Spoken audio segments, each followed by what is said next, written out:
আসসালামু আলাইকুম, সকলকে স্বাগতম নতুন এক ভিডিওতে। আজকে আমরা রয়েছি দ্য ডেইলি স্টারে ক্রাইম অ্যান্ড জাস্টিস সেকশনে। বাংলাদেশের বিএনপি একজন নেতাকে আজ সকালে গ্রেপ্তার করেছে র্যাব। সে সম্পর্কে ছোট্ট একটা সংবাদপত্র ডেইলি স্টার প্রচার করেছেন। তো ভিডিওটির মূল পর্বে যাওয়ার আগে সকলকে একটা অনুরোধ, যদি নতুন হয়ে থাকেন অবশ্যই আমাদের চ্যানেলটি সাবস্ক্রাইব করে আমাদের সঙ্গেই থাকবেন। BNP leader Habib arrested in Mirpur. মিরপুরে বিএনপির নেতা হাবিবকে গ্রেপ্তার করা হয়েছে র্যাব তাকে গ্রেপ্তার করে। RAB members arrested Habibur Rahman Habib. র্যাবের সদস্যরা হাবিবুর রহমান হাবিবকে গ্রেপ্তার করেছিল, যিনি ভাইস চেয়ারম্যান অব বিএনপির সাবেক chairman and advisor to the BNP chairperson early today. আজ সকাল তারা গ্রেপ্তার করে। তিনি বিএনপির ভাইস চেয়ারম্যান ছিলেন এবং একজন উপদেষ্টা ছিলেন বিএনপি চেয়ারপারসনের।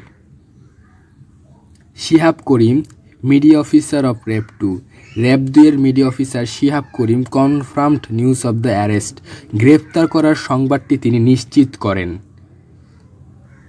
হি was arrested in the capital's মিরপুরের রাজধানীর মিরপুরে তাকে গ্রেপ্তার করা হয়েছিল DOHS for not appearing in কোর্টে প্রদর্শিত বা কোর্টে না যাওয়ার কারণে তাকে রাজধানীর মিরপুরে গ্রেপ্তার করা হয়।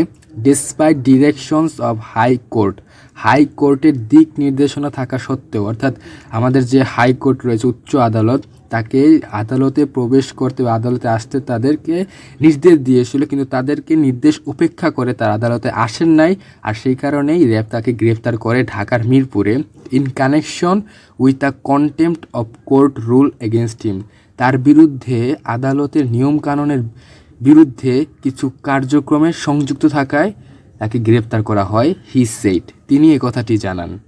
অর্থাৎ হাবিবুর রহমান হাবিব বিএনপি চেয়ারপারসন, তিনি আদালতের কিছু আইনকানুনের বিরুদ্ধে সংযুক্ত থাকায় তাকে র্যাব সকালে মিরপুরে গ্রেপ্তার করে, তিনি আদালতে হাজির না হওয়ার কারণে।